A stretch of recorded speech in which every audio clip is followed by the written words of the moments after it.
on the Brain. I'm Jason, and today I'm diving deep into the intense world of tech conspiracy with a spoiler review of 2001 Antitrust. Directed by Peter Howlett, this movie stars Rayn Phillipe alongside a stellar cast including Tim Robbins and Rachel Lee Cook. In this video, I'll dissect the twists and turns, explore the shadowy corners of the tech industry, and uncover the layers of intrigue that make Antitrust a compelling watch. Remember, this is a spoiler review, so if you haven't seen the movie, hit pause and watch it, and then come back so we can unravel the mystery together. Let's get started. Now, how did it do in the box office? Well, Antitrust opened in theaters on January 12th, 2001, with a budget of $30 million.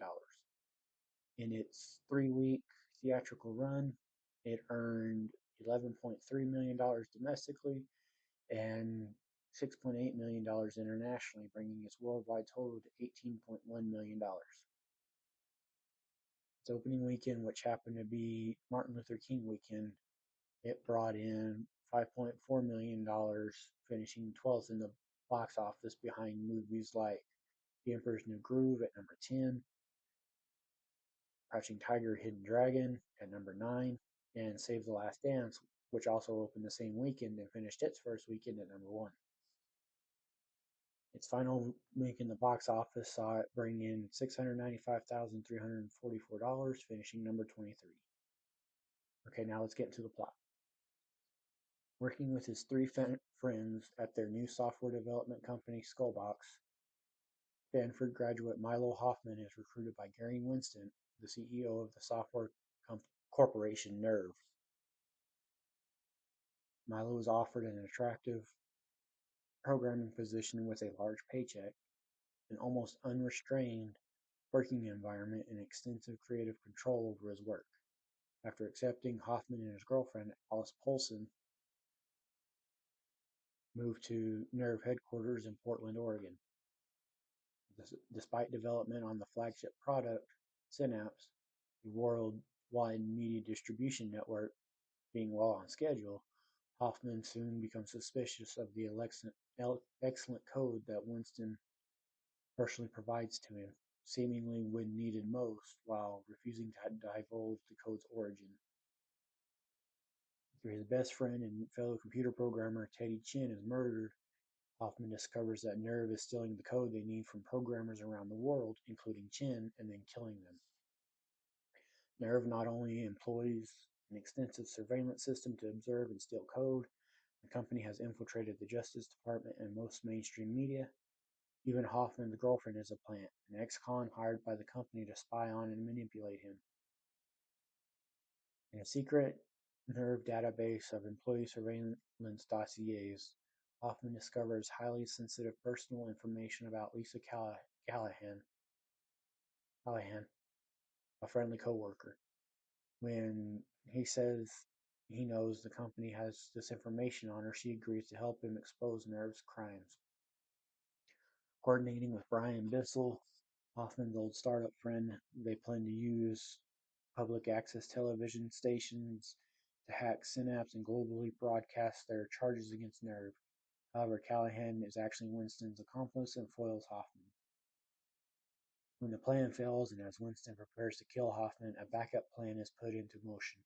Off-screen, Hoffman had previously confronted and convinced Polson to turn against Nerve. She, the fourth member of Skullbox, and Nerve's incorruptible security contractors usurp one of Nerve's own work centers, Building 21, and transmit incriminating evidence with the Synapse code.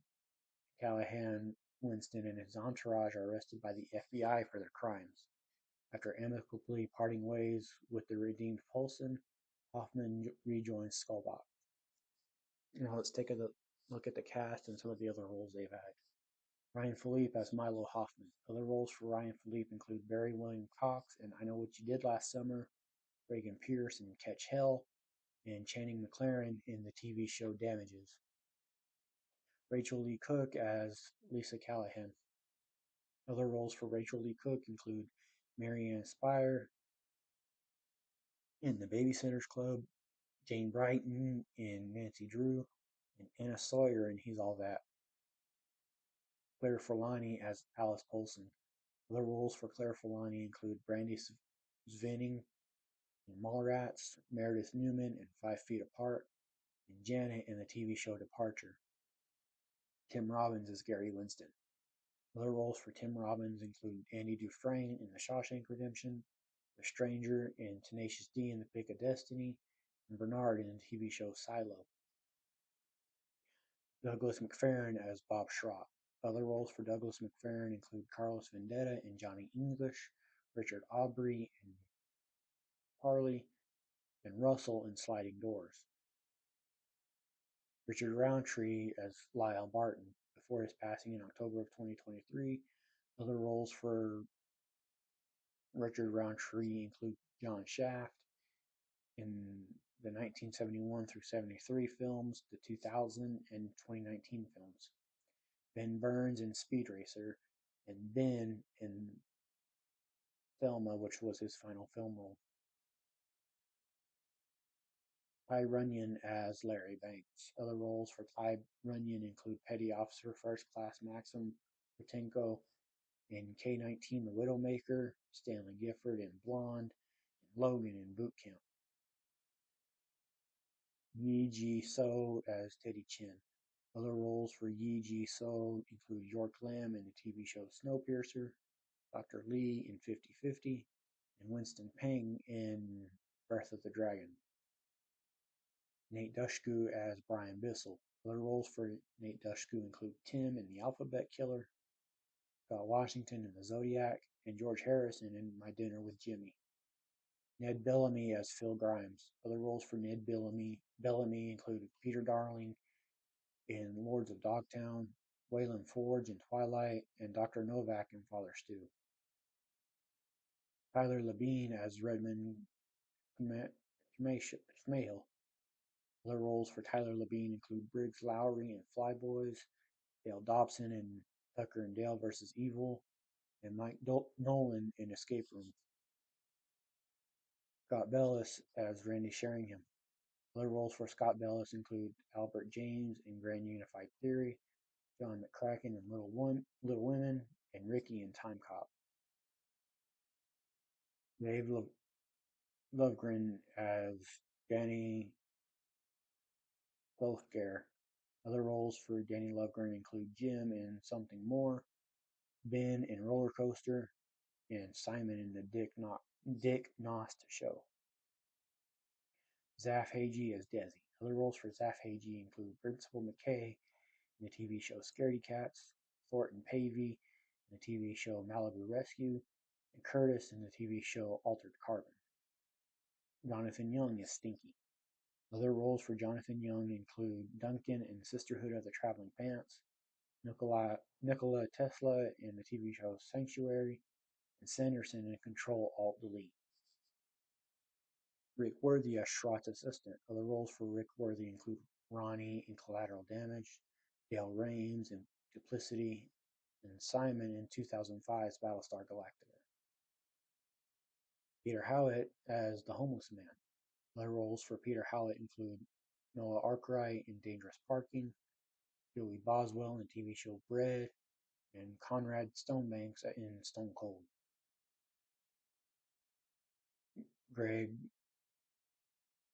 Turpin as the computer guy. Other roles for Gregor Turpin include the roommate in the TV movie Convictions, the pool boy in the TV movie A Storm in Summer, and bowling boy number 4 in the TV movie Bye Bye Birdie.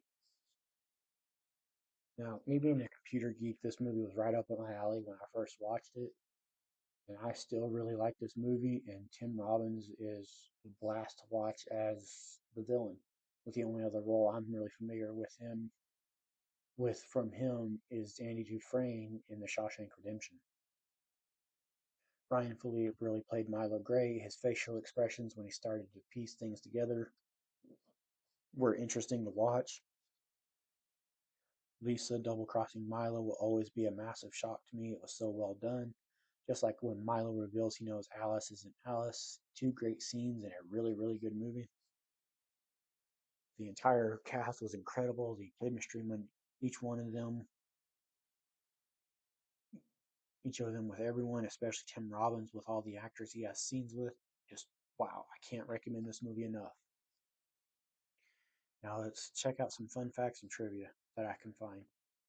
One of the commands Milo enters when accessing the surveillance system in the daycare center is Show P 1984, which is a reference to George Orwell's book 1984. The overhead shot of the NERV campus is actually Simon Fraser University, located in Burnaby, BC. Most desktops seen in the movie appear to be running the GNOME desktop on some sort of GNU Linux or Unix installation. President of NERV, Gary Winston, appears to be on an amalgam of the CEOs of Microsoft and Apple, Bill Gates and Steve Jobs, respectively. NERV resembles Microsoft in power and composition, and Winston's appearance is modeled after Gates, but Gary Winston also possesses Steve Jobs' cutthroat business drive, fiery temper, and motivational speeches. The combination is also possibly supported by the coexistence of both PCs and Apple computers on the NERV compound. During the sequence where we are shown the open source developers are being monitored by NERV, you can clearly see one of them is wearing a red hat, which looks exactly like the one that the company Red Hat uses as their logo. Red Hat is a GNU Linux distribution. A poster for the movie Hackers can be seen on the wall of one of the programmers' field surveys in the daycare center. And that's a wrap on my deep dive into Antitrust. I hope you enjoyed the spoiler review and found it as thrilling as the movie itself. If you have any thoughts, theories, or favorite moments from the film, drop them in the comments below. I love hearing your thoughts. Don't forget to give this video a thumbs up if you liked it and hit that subscribe button so you never miss out on my latest reviews. Also click the bell icon so you get notified every time I upload new content. Thanks for watching Movies on the Brain. I'm Jason and I'll see you in the next review. Stay curious, movie lovers.